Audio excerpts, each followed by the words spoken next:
quase todas as aulas alguém fala alguma coisa que me remete a uma próxima aula, a uma próxima conversa.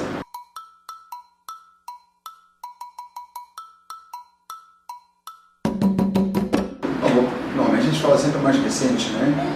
A aula, quando eu dei a aula sobre o Medi, sobre o número 2, e sobre a necessidade de se pensar, né? Porque o Yorubá pensa o mundo de forma binária, tudo é binário.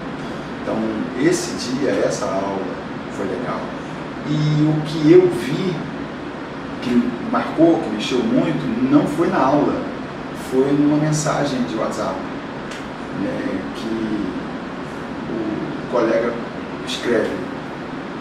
E a aula de hoje foi cura, né, assim, como sem as pessoas conhecerem a tradição Yorubá, assim, no sentido prático, elas reproduzem a tradição, porque a cura para o povo Yorubá, ou axé, vem pela palavra. Aqui eu diria oroaxé, né? É uma palavra que move uma energia. E a mim é dado esse privilégio de ter uma palavra que move energia.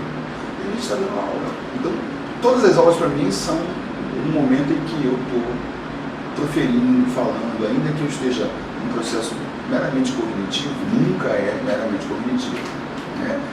É sempre uma imersão. E esse último curso está mais ainda, você participou de 2, está mais imerso ainda dentro desse contexto.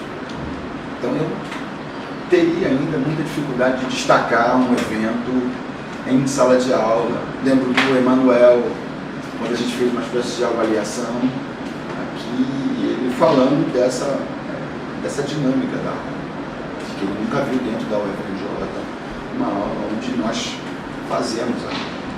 Lembrando, né, ko é um verbo, aprender e ensinar.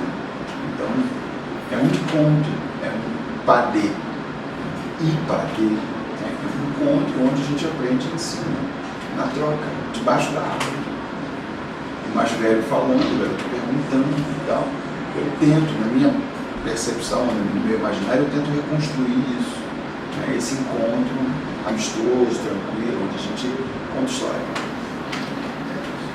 É emocionante essa entrevista.